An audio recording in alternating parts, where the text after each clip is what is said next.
The MLB Gambling Podcast on the Sports Game Podcast Network is brought to you by Underdog Fantasy. Play their fantasy pick'em for a chance to win 100 times your money in NBA, MLB, MMA, NHL, golf, and more. Sign up today at Underdog Fantasy using promo code MLB SGPN for a 100% deposit match. And welcome, everybody, to the MLB Gambling Podcast here on the Sports Game Podcast Network. It is currently Friday afternoon, roughly 5:20 p.m. Eastern Time.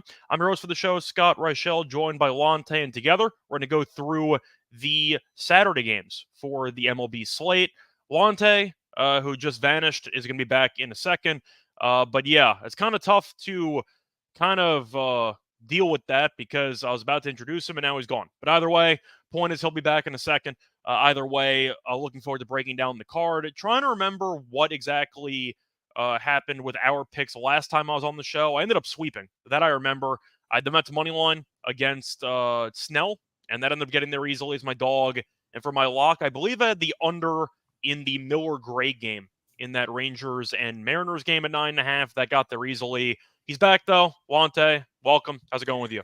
Yeah, man, pretty good. I don't know what the hell was going on with the settings, but yeah, man, looking forward to short podcast in and out, lock dog in total. Maybe I guess I don't know if you have any future thoughts on um some other things, but yeah, man, looking forward to getting to it.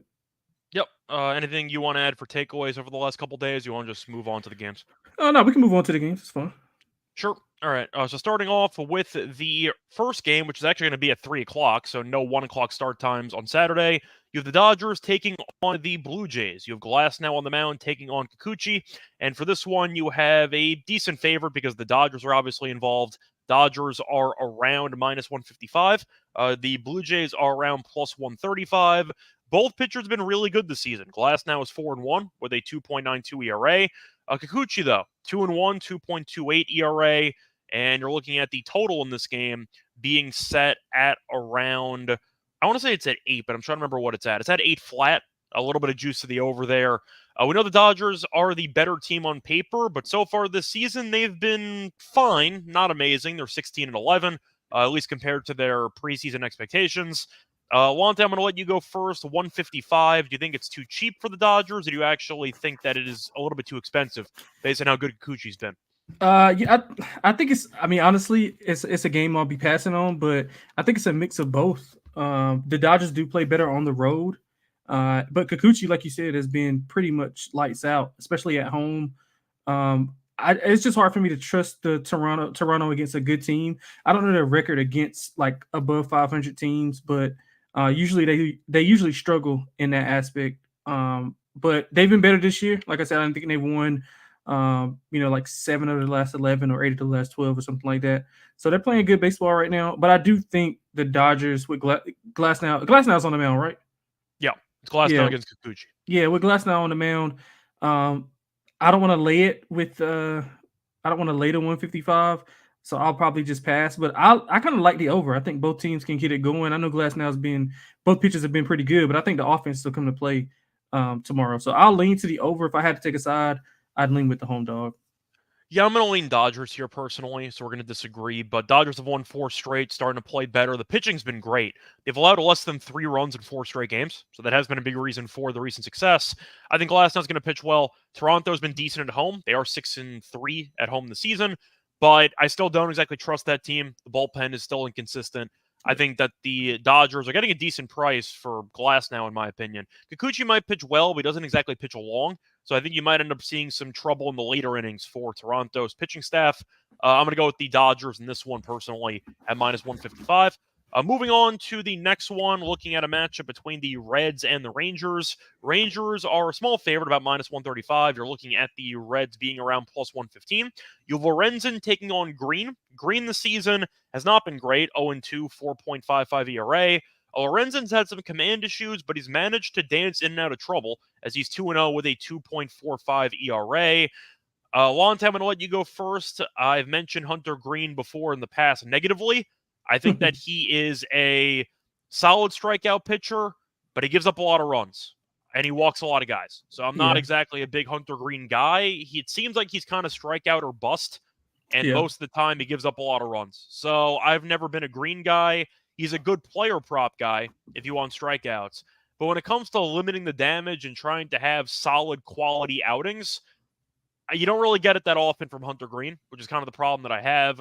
On the other hand, Lorenzen's been definitely worse under the hood than his basic numbers because he walked a bunch of guys against Detroit. Then he was able to dance out of trouble against the Braves early in that game, but he hasn't exactly pitched that well in terms of his overall stuff. So you can argue that Lorenzen's a bit overvalued, but I'm going to lean Texas here. I still prefer Lorenzen over Green if I had to pick between the two of them. So I'm going to lean Texas minus 135. Yeah, I'm agreeing with you. I think Texas, this homestand for Texas is pretty big. After I think they're had back-to-back series on the road, they've been struggling, kind of a World Series hangover. But I do trust the pitching of if he has to give you at least Lorenzen has to give you at least 5 2/3, at least 6, because you want to limit what that bullpen does because their bullpen is just so bad. But again, on the other side, you have Hunter Green, who is pretty much strikeout, or he's going to give up a hard hit, like you mentioned. So I'm going to go with Texas as well. I would lean to the Texas team total to go over as well. Yeah, I think that number should be around, pulling up the total here. Total is around 9. Yeah, So you're probably so going to find a juiced 4.5. Yeah. Maybe minus 130, minus 135 on that. I don't mind that either. We know the Reds bullpen this year has not been as bad, but historically speaking, not a good unit whatsoever. But I am going to lean to the Rangers. For the total, I really didn't have much because Lorenzen might pitch well, but Green might not, or vice versa. So I don't have an actual opinion on the total, but I like the Rangers in the spot. Anything else you want to add? No, I didn't have much on the total either. I can see it going either way. But I trust the offense of Texas at home versus Cincinnati on the road, which I know they've been playing well on the road. I think they're like a game above 500. But again, my issue with them is they can only win one way. They have to explode offensively. They can't win close games. So I'll pass on the total. We'll see if Elly De La Cruz continues to remain in the MVP race in the early part of the season. Yeah. Right now, it seems like it's between him, Betts, and Ozuna as the immediate. Yeah, Ozuna's been good, man. Ozuna's been good. Yeah. We'll see. But either way, point is looking at the next matchup. We're going to look at a matchup between the Athletics and the Orioles. The Orioles are laying about 170. The Athletics are around plus 145. You have Sears taking on Irvin, and Sears does have the better numbers. Over-under in this game is set at 8 or 8.5. Couple 8.5s available. Lonte, do you want to lay 170 or maybe a run line with Cole Irvin? I do not. So I would just take the team total to go over. Baltimore at home has been really good. Oakland's been feisty, man. They've been feisty all year. But again, I don't know if I can trust them on the road, not against this offense. So I'm gonna make it short and sweet, Scott. I'm gonna go Baltimore team total over. I just can't trust them. I can't trust Irvin enough to lay 170. And of course, you get the home team, so you're only potentially getting 8 at bats. Don't want to lay a run line as well, but I guess if I had to, I would play the run line just for bigger upside. But I just can't lay 170 with Irvin. Yeah, Baltimore was kind of struggling a bit with, I'd say, their lineup because they were having an 8-on-9 because Jackson Holliday was in the lineup. But he got demoted. He's back to AAA. I'm being a bit harsh, but the original call-up was a call-up from hell for Jackson Holliday, who was atrocious. He got demoted, so we'll see if whoever replaces him is going to be better in the lineup. To be honest, he couldn't really be much worse. It was a complete zero offensively early on. I'm not writing Holliday off for the rest of his career, but we can all agree that first stint was as bad as it could possibly be. So maybe Baltimore's offense will look a little bit sharper in this matchup, but Oakland's been competitive. They split against the Yankees in that 4-game set. The Yankees also can't really hit. Sears was very good in one of those outings, so we'll see if Sears can keep it rolling. At first glance, I like Baltimore in the spot. I think they'll win this game, probably by multiple runs.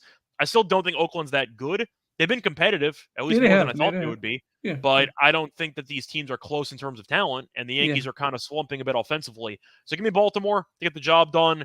Cole Irvin, maybe a revenge game against his former team. So maybe he's in line to pitch pretty well. But the point is, I am going to expect Baltimore to just have a solid offensive showing.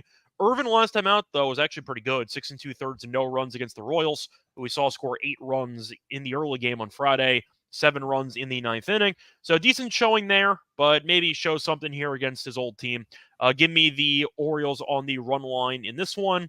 I just think they'll win this game, I don't know, like 6-2, give or take, something like Mm, that. So give sounds me reasonable. Baltimore to get the job done.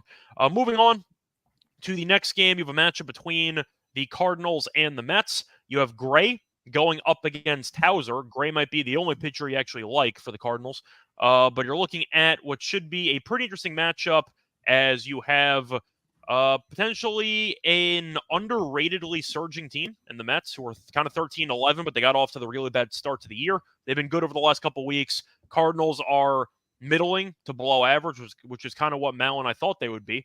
Gray, though, has been great, despite the Cardinals being 11-14. Gray's 2-1 with a 1.04 ERA. Hauser's been a disaster, 0-2 with a 7.45 ERA. Cardinals, though, are favored slightly, minus 125, Mets plus 105, and the total in this game is around 7.5. Lonte, if you're going to take the Cardinals at any point, it's probably when Gray pitches. Do you want Gray first 5, or do you want to go with the Mets because the Cardinals find ways to lose games? Yeah, I'm gonna go with the latter. I like the Mets here. I don't think there should be a dog at home. I think it should be maybe a little bit reversed. Maybe the wrong team favorite type thing. While Gray is good, he's only had 2 road starts, both against below average offenses. So this will be pretty much the best offense that he's faced on the road.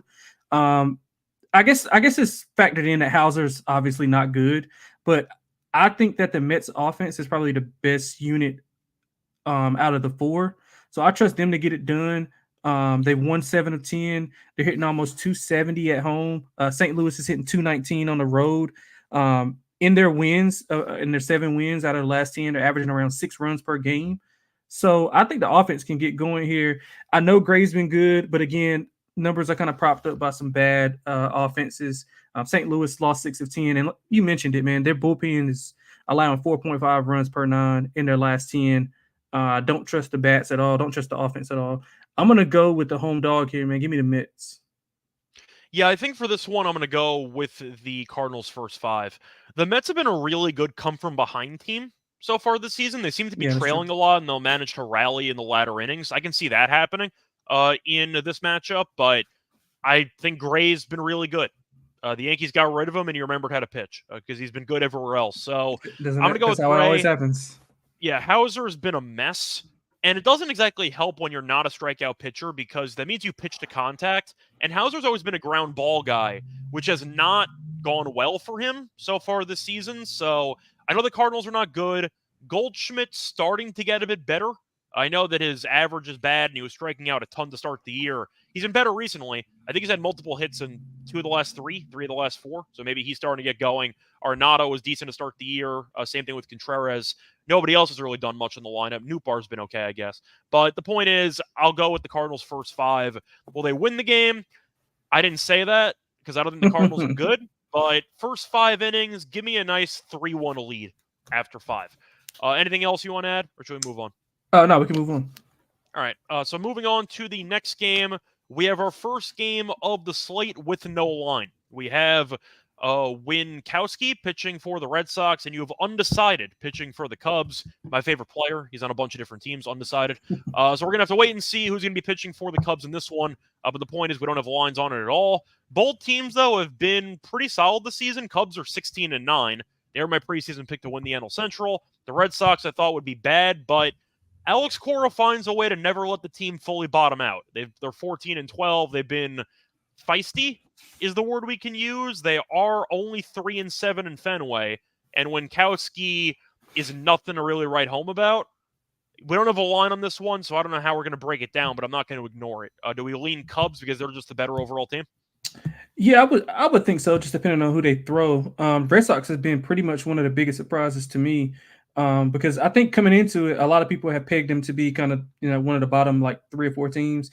And if you look at some of the wins, they're beating some teams that are good, but they lose to teams that they're not supposed to lose to. So, and then you got the blown leads in there as well. But yeah, I would lean to the Cubs if anything. You got to see who's pitching first. But obviously, I'm surprised by the Red Sox. I wasn't as high on the Cubs as you and a couple other guys, but I do think the Cubs are the better team right now.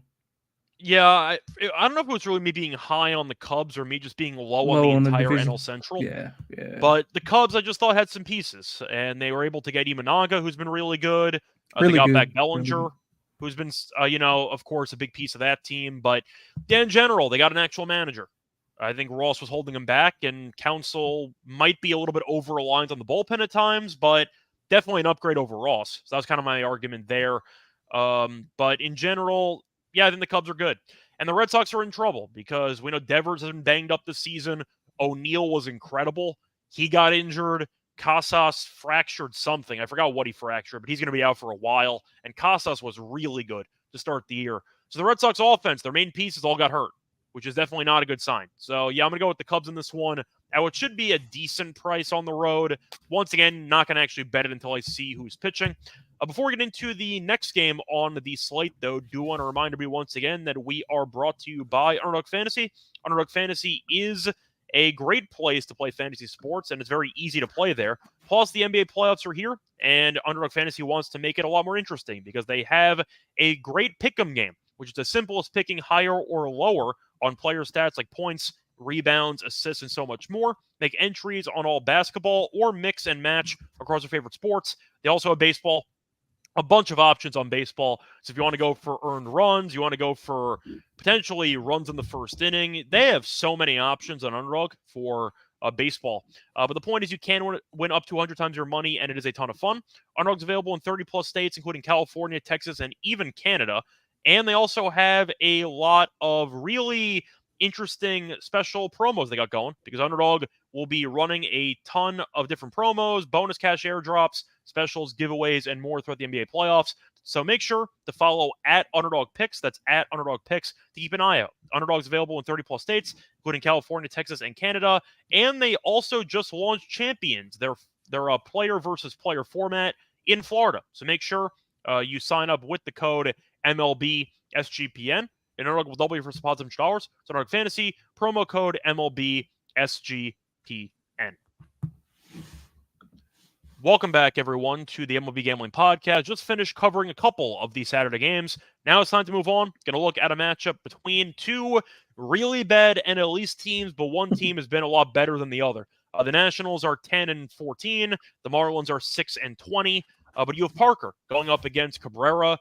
Two pitchers have actually been really good so far this season. Parker's 2-0 with a 1.5 ERA, and I'm sure most casual baseball fans never heard of him. Cabrera, though, is 1-0 with a 3.27 ERA for the actual money line. Marlins are minus 135. Somehow, a 6-20 team overall and a 2-11 team at home is favored at minus 135, and the Nationals are currently getting plus 115. Over-under for the game is set at 8. I actually do see a juiced 8.5 though on FanDuel at around minus 122. I'm not going to spend much time on this. I don't know why the Nationals are dogs. They're the better team right now. Parker's been great as a pitcher, and the Marlins are 2-11 at home. How the hell are you laying minus 135? Like, that's an insane price to me. Give me the Nationals. Yep, can't do it. I love the Nationals on the road. They actually play better on the road. I think they're like right around 500 on the road. They're 6-6. Yeah, so I love the start that Parker's had against two really good elite offenses. Actually, he shut down the Dodgers on the road. Only allowed 7 hits in that span. So the 2 games only allowed 7 hits. Shut out the Astros. And Miami is really bad against lefties. 192 versus lefties, scoring 2.4 runs per 9. To be fair to them, they suck against everybody. So. Yeah, they do. But it's really bad against lefties. But yeah, I don't see how you can lay this with. The only thing I can see reasonable is a first 5 because of Cabrera. That's the only thing I can see that's reasonable. I can't lay the full game. I love the Nationals here. Yeah, my main lean for the total would be the first 5 under, probably at 4.5 because the total's at 8. Cabrera and Parker have been good, just simply put. And we know Miami is a pitcher's friendly ballpark, either because of the dimensions or because the Marlins never have a lineup worth a damn. Probably both. But I am going to go with the under at 4.5 in the first 5. I think both pitchers are solid.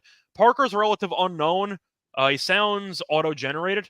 Like if you were playing a dynasty mode in a video game and you fast forwarded 5 years and they started making up players, Mitchell Parker would probably be one of those players, but he's been good in general. So anyway, moving on to the next game, you have a international matchup actually, between the Astros and the Rockies. Blanco pitching against Quantrill. Quantrill in Mexico. What can possibly go wrong? Houston's around minus 210. Colorado's around plus 175. You're looking at Blanco being insane this year. He has a no-hitter, 2-0, 1.33 ERA. Quantrill 0-2, 4.33 ERA. Total in the game. Did you check or do you want to guess? 12 Remember and a the half. games in Mexico last year? 12 and a half. 16 and a half. Totals at 16 and a half or 17. So, yeah, have fun trying to pick on how you want to go about it. This was the insane, high-scoring Dodgers-Padres game, I believe, last year. Was the one that had a ton of home runs. Then they played again, and I believe the second game went under. But the first game had basically a run every inning. Yeah, I'm going to ask you right now, do the Astros score more or less than 7.5 runs in this game? I'm gonna go over that. I agree. I'll go over that. That's the only thing that I have in this game. I mean, I really don't know what to expect. I mean, the Rockies aren't good anywhere, so why would they be good in Mexico? So, well, the argument is they play in cores. They might be more equipped to handle the altitude, but they suck at home too this year. So I was about to say that. But and their offense, I mean, their offense hasn't been that good, especially at home. They've been under in a lot of their games in cores, which is kind of unusual. But I would lean with the team total over for the Astros. I wouldn't even go to the full game because I don't trust the offense of Colorado. The problem I run into, though, is that pitching stats kind of go out the window when you're pitching in altitude because you don't know what you're going to expect. Blanco's numbers are so good, but I don't know if they're worth anything in this game. Like, because he's pitching in a dome basically at home. He's been great, but now you're going to Mexico to pitch in extreme altitude, and I wonder if he's going to struggle. So I think I'd rather not back any pitchers. Just give me almost every single Astros batter prop. Because Quantrill, I think, is going to get destroyed in this matchup. The over-earned runs on Quantrill, maybe the under and outs, but Houston might have like 7 runs by the 5th inning. It wouldn't shock me. I think Houston wins this game comfortably. I know they've been really bad this year. I get it. They're still clearly better than Colorado in terms of talent. But I'm going to go with Houston winning this game. I mean, I guess I'm leaning over on the game because I think Houston could actually score like 12 runs in this game. It might get really ugly. Give me some type of like 12-7 final.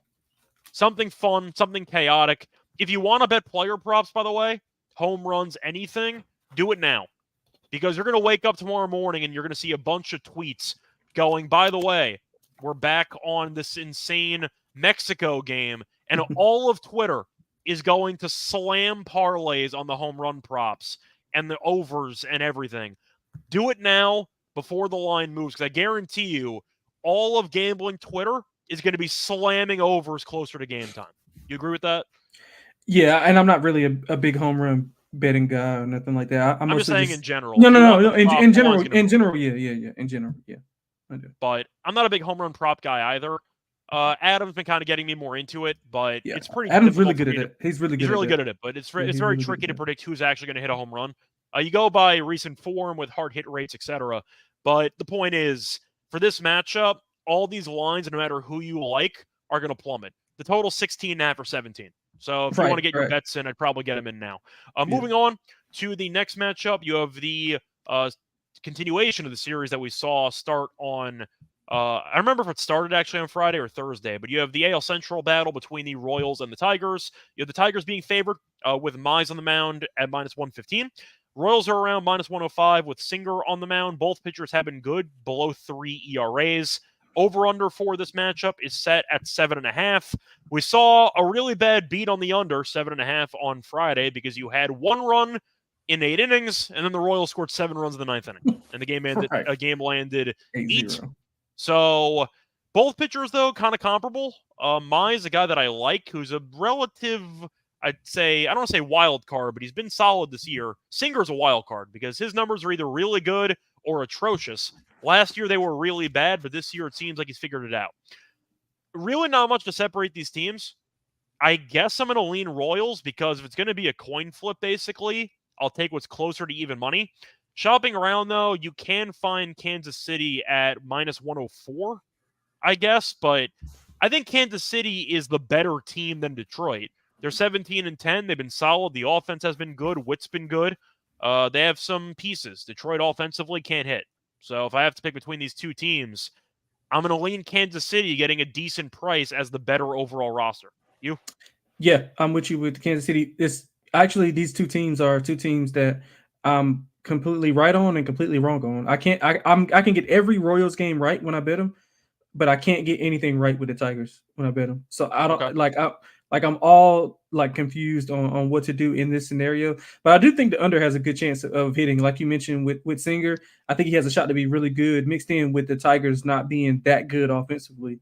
So I think we can see like a low scoring game here. And the Royals have shown they're able to win high scoring and low scoring games against pretty much any opponent. So I think we see it under here. I'm thinking we get maybe like a 3-2, a 4-3 type of game. We can slide under that total. But I do lean to the Royals on the side, though. Yeah, I was one of the only hosts on the show when we did our division preview to not fully drink the Royals Kool-Aid because people were kind of high on this Royals team. I was not. I'm willing to admit I was probably wrong on that.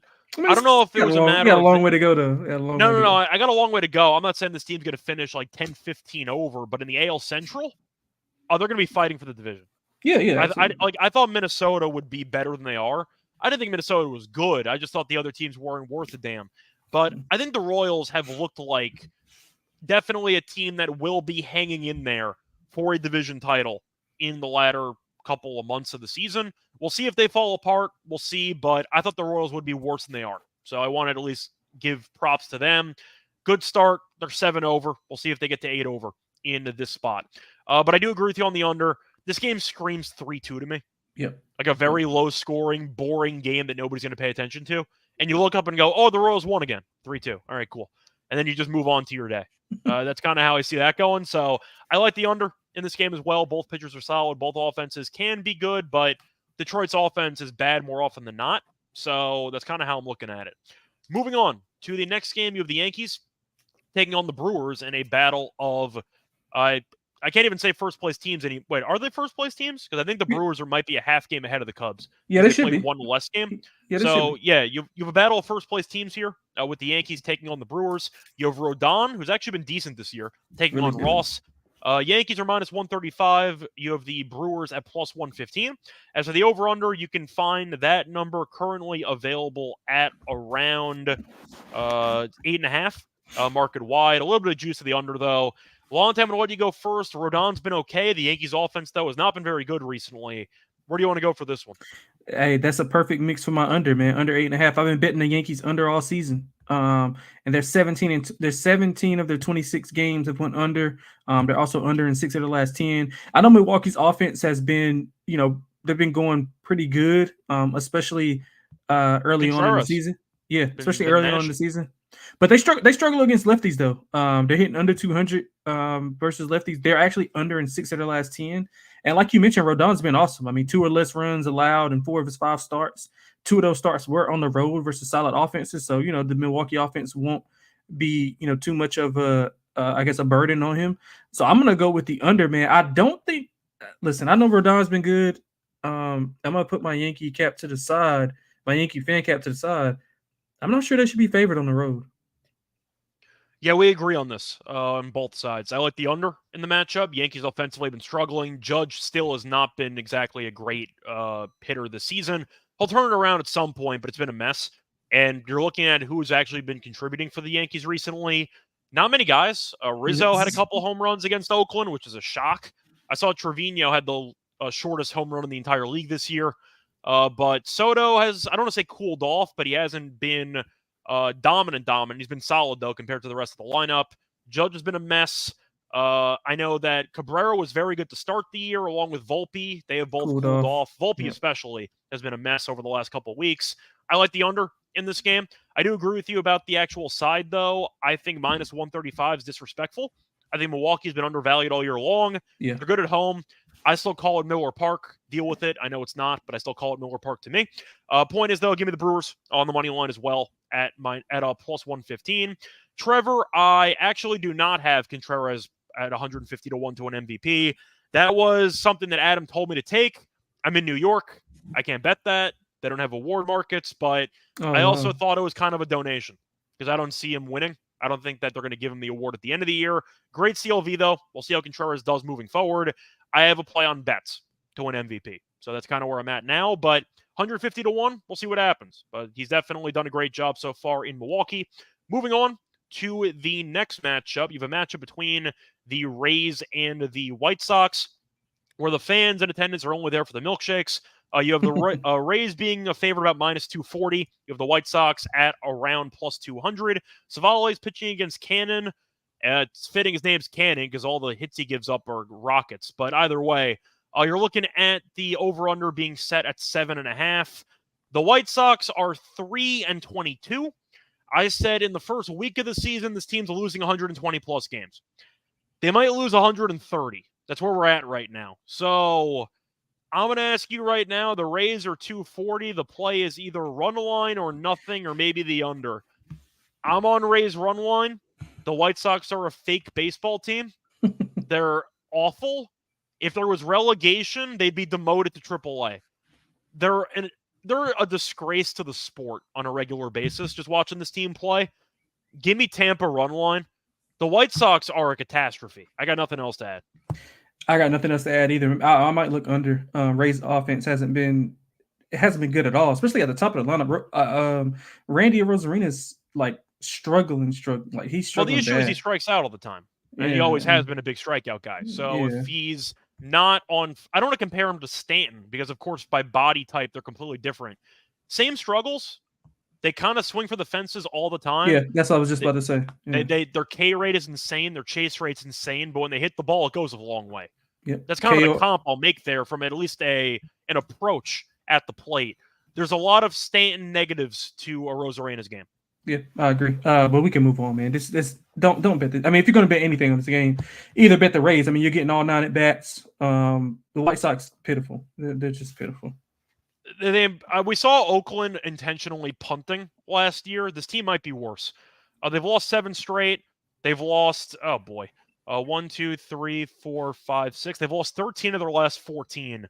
Fun fact, by the way, the White Sox have not covered the run line in each of their last 12 losses? I think. Oh yeah, even more. They covered 1 against the Twins. They lost the Twins, 6-5. Yeah, and that's because the Twins had a walk-off. Yeah, the Twins had a walk-off single. Yeah. So just doing the math in my head, I believe the White Sox have not covered the run line in 11 of their last 12 losses. So if you want to back that trend, you can definitely go ahead and do so. When they lose royally. So yeah, I don't mind Tampa run line. Maybe if you want to go White Sox team total under, because they've been shut out like 8 times already in like 25 games, which is insane to me. But yeah, all their players worth a damn are on the IL. So maybe you just go with White Sox team total under, Rays run line, but I'm not taking the White Sox. Moving on to the next game, you have the Guardians taking on the Braves. For this matchup, you have an interesting pitching matchup because you're looking at the so you have Morton going up against Bybee. Is that how it's pronounced? I think it's pronounced Bybee. Yeah, man. I think we say I say BB, Bybee. I've heard it. I think I used to say BB, and then I found out it was like Bybee, and I felt like an idiot because I said it wrong for the entire year. So I'm pretty sure it's Bybee. Either way, though, the Braves are a big favorite at home. What else is new? You have the Braves being minus 185. The Guardians are plus 155. Bybee's been pretty much the same pitcher as Morton. 2-0, 4.44 ERA compared to 2-0, 4.7 ERA. The Braves have been really good. Duh, they've been great. They always are. The Guardians, though, surprise of the AL. They're really good, apparently. They are 18-7. So right now, they are competing with the Royals for the biggest shock in the AL Central right now. But either way, though, looking at the actual matchup, do you want to lay 185 with the Braves? I personally don't. Yeah, I don't. I kind of struggle with this game, to be honest with you, because I think that, like you mentioned, both of the pitchers are about the same. And Atlanta's offense does have a tendency to kind of get in a funk at times, and they kind of try to bail themselves out at the end. I think they fell down a couple of times to even at home to like lower tier teams. I think Cleveland's defense is really, really elite, probably one of the best in baseball. But their offense just doesn't get enough runs, and I'm not sure how many runs they'll muster up. But I know the Braves are going to be able to score regardless of if BB or Bybee is on the mound pitching well or not. But I would take the Guardians, man. Like you said, both pitchers are essentially the same. Bullpens right around the same. I think the Guardians actually might be better bullpen wise. So I'll take the Guardians on the money line. Yeah, I just feel like the line's disrespectful. Now, Atlanta has won 9 of 10, which is why this line is so high, because the Braves finally are starting to look like the team that we thought they would be. I have them in the World Series in my offseason predictions, so I was high on this team anyway, as most people were. But the point is, the issue is the Guardians offensively. Like, you're not wrong. Exactly. I mean, I don't think Atlanta's there's gotta go any get an value arm, on man. Braves minus 185. Yeah. I think if you were going to take the Braves, maybe you make a case for the run line and just hope they score enough runs, or maybe you take Bybee over earned runs or something like that, or maybe a team total. But Under outs, yeah, give or take. But I don't see much value on Atlanta. If they kill this team, would I be shocked? No. Like, I would not be shocked at all, but I don't see any value on it. So I'll go with the Guardians. Plus, the Braves offensively were really not great over the last couple games against Miami. Yeah, that's what I'm Ironically, they saying. swept.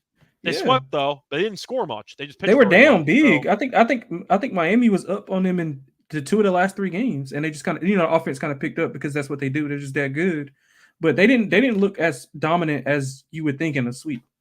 yeah, so I think that the Guardians can hang in there. They've also been very good on the road. They're 10-3 on the road.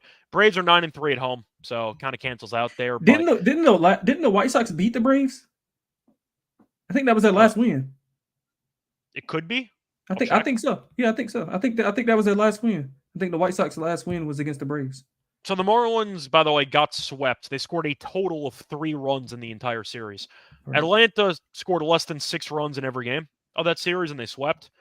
The Braves did lose 1 game to the White Sox. Yeah, I thought so. Yeah. That was the 5th game of the season, though, so that better not be the White Sox last win. But they did beat the Braves once.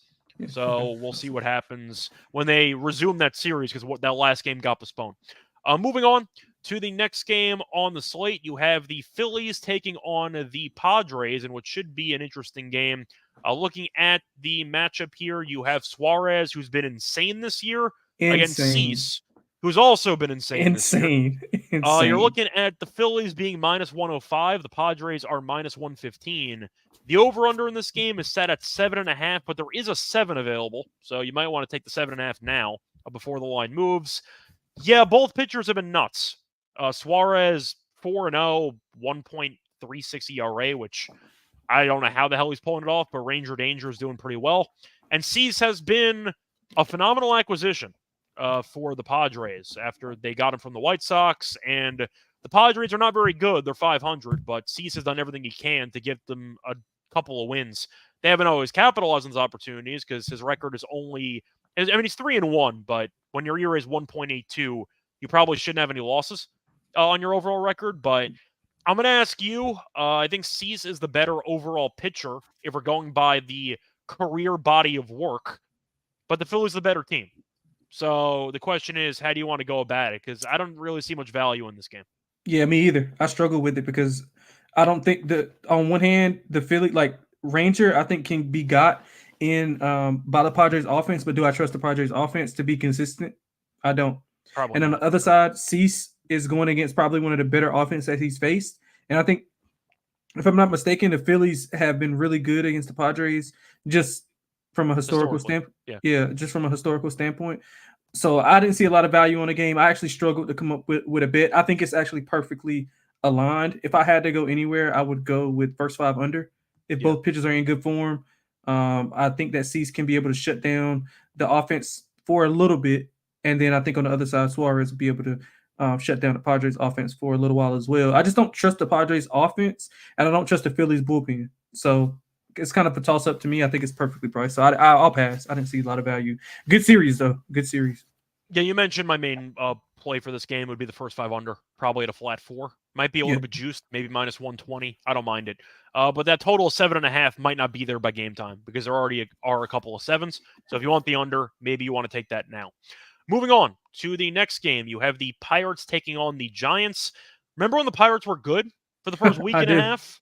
I do. Not anymore. They're 13-13. It's the same story every year. They're good for a couple weeks, and they finish about 30 games under 500. We'll see how Pittsburgh does the rest of the season. Team's not any good, though. Moving on to the Giants. Looking at an actual matchup here where you have Jordan Hicks on the mound against Martin Perez. Hicks has been really good this season. 2-0, 1.61 ERA. Perez, though, is pitching for Pittsburgh, and he has a 3.45 ERA. You're looking at the Giants being minus 145. The Pirates are plus 125. Over-under in the game is set at 7.5. Lonte, I don't like either of these teams. I think these teams aren't worth a damn. But I am going to lean to the Giants because the Pirates can't hit. The team's falling apart. The record's only good because they started off really solid in the first 2 weeks. They've been really, really underwhelming, and the Giants are kind of hovering, which is good enough for me. I'll lean to the Giants. Yeah, I don't want to lay 145 with the Giants, though. I really don't. I get that. So I'll go first 5 with the Giants. Just get in, get out. Don't trust the Pirates to do anything well right now. Ironically, they've been one of the teams that I've kind of like been I bet against. I win a little, bet on, I win a little, but they're just kind of like a whack-a-mole team. So I'll trust the Giants here in the first 5. I don't have much intel on matchup wise. I just think they have a better pitcher on the mound. They're at home, the better offense. Pirates struggling, especially on the road. So give me the Giants first 5. I don't love it. Yeah, I really don't. I feel like if you want to back Hicks alone, that's fine. I don't think Pittsburgh's bullpen is amazing. I think Bednar's okay.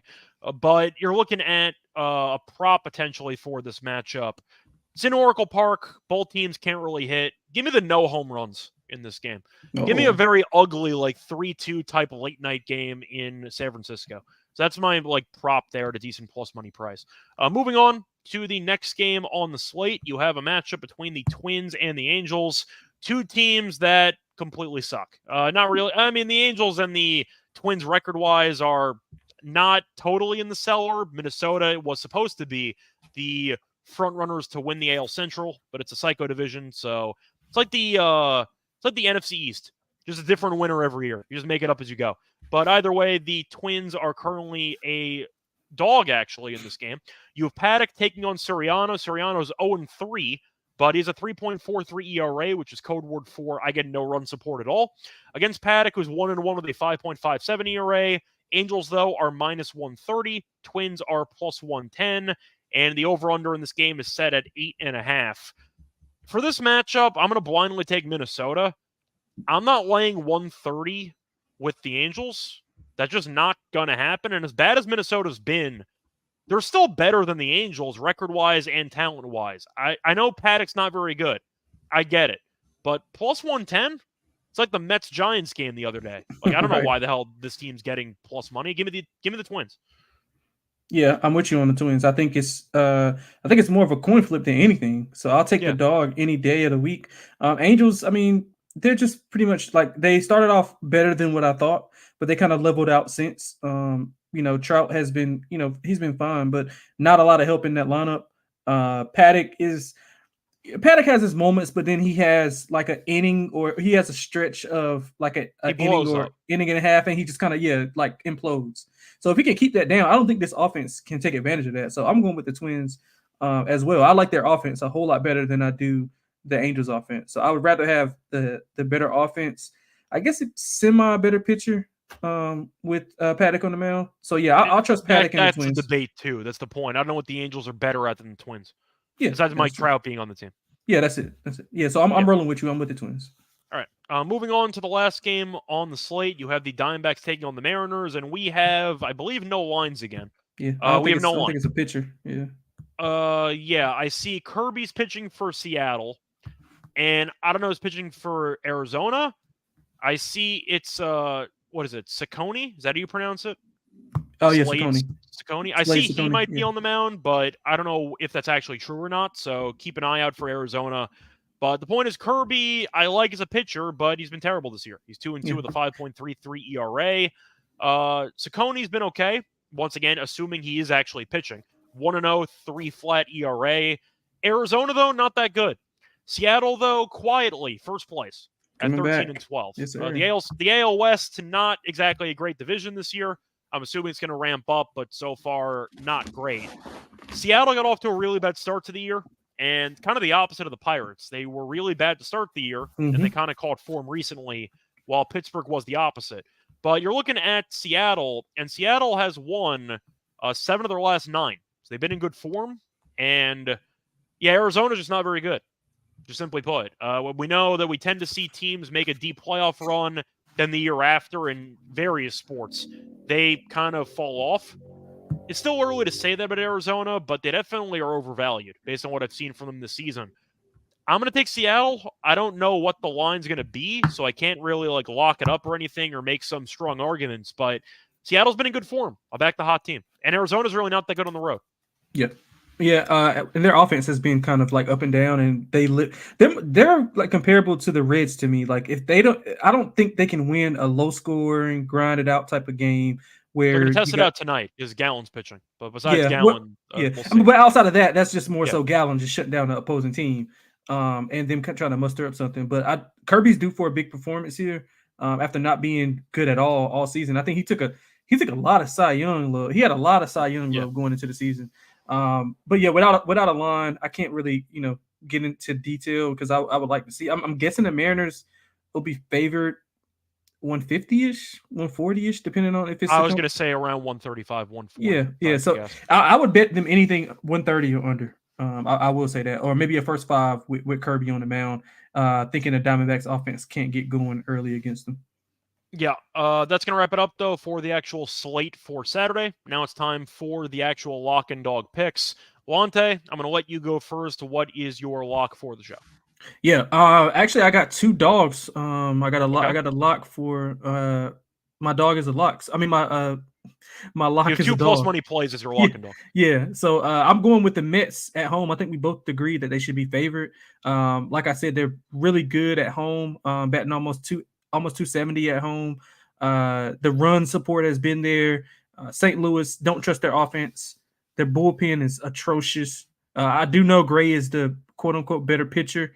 Actually, he is the better pitcher than Hauser. I'm not a big Hauser guy, but against the offense like St. Louis, man, I don't think you have to be too good. You could just rely on that offense to kind of get going. Lindor's been on a mission for the past few weeks. So I like the Mets at home catching 10. I see 108. Do you see 108?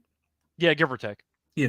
And for the dog, I'm going back to another game that we like, man. We like Washington. I love Mitchell Parker. ERA of 1 versus, like we mentioned, 2 elite offenses. He's actually stepping down in class with this offense. So if he can shut down the Dodgers and in Houston, I'm pretty sure he can go on the road against a Miami Marlins team who's hitting under 200 against lefties. So I like Washington to win it outright, plus 115. Yeah, I see around plus 115. Yeah, and then Washington's offense is actually my bad. Washington's offense is actually really good on the road. They're hitting around 240. Miami 215 at home. The bullpen of Miami, if they can get to Cabrera kind of early, the bullpen is allowing ERA 4.73, allowing 5 runs per 9. So I see 120, by the way. Yeah, I'll take that. That. Yep. So for my lock on the show, I feel like I liked a lot of unders on the card today, and I might be going back to it. I mean, I hit a lock on the under for my last episode. For the lock on this one, I think I am going to go with the. I mean, I thought about the Nationals money line as my dog too, but I like the under in that game. So I got to figure out what I want to actually do here. Yeah, I think for the lock in this game, I think I am going to go with the Nationals and Marlins first 5 under at around 4.5. I just think both pitchers are solid. I know the Nationals offensively have been better than people thought, but I think Cabrera's pretty good. We know the Marlins can't hit. They scored 0 runs in 2 of the 3 games in Atlanta. I know Atlanta's a good team. It's a hitter's friendly ballpark. You score 0 runs in 2 games. Come on, you got to be better than that. So give me the first 5 under. I don't want anything to do with the bullpens. I think that Cabrera and Parker should be pitching well in this matchup. So with that being the case, give me the first 5 under. I'm gonna have to guess on the actual line. The full game total, though, I do see 8.5 available, mostly 8. So you can find probably a 4.5. So that'll be my lock. First 5 under 4.5 into that Nationals and Marlins game. For my dog, what do I want to go with here? Thought about the Brewers, actually, if I want to consider them. Minnesota's a pure coin flip, so there might be some value on that. But, yeah, you know what? I think I might actually go with that. I'm going to go with the Brewers, actually. Give me the Brewers money line at around plus 115, give or take. As a Yankees fan, I feel pretty in touch with the team right now. They were very solid offensively, and then the at-bats just have not been as crisp as they were to start the season. The offense has struggled. Brewers are a very undervalued team. They've been undervalued all year long. Ross has been not terrible, and Rodon is fine. Does let some guys get on base. And he's also really, really bad at keeping runners on. The Brewers can steal. They have a lot of speed in their lineup. They might be swiping bags left and right. You might want to look for some stolen base props in this game. But I can see a lot of small ball for Milwaukee in this game, where they're able to manufacture runs. The Yankees really can't. And Milwaukee is just a solid team in general. So for my lock, once again, give me the first 5 under 4.5 in that Nationals and Marlins game. For my dog, give me the Brewers money line at, I found, plus 120. Love it. Love it. All right. That's going to wrap it up, though, for this episode of the MLB Gambling Podcast. Find me on Twitter at Reichel Radio. Find Lonte on Twitter as well at XXLonte XXX. Yes, sir. Or just 2 X's. This one. Yeah. Just 2 X's. Damn it. Okay. Yeah. So it's XXLonte XX. You can see it down below on YouTube. A reminder, don't forget to rate and review the podcast on Spotify or Apple, or like and subscribe on YouTube. Until next time, though, good luck to all of you and all of your bets. Bye, everyone.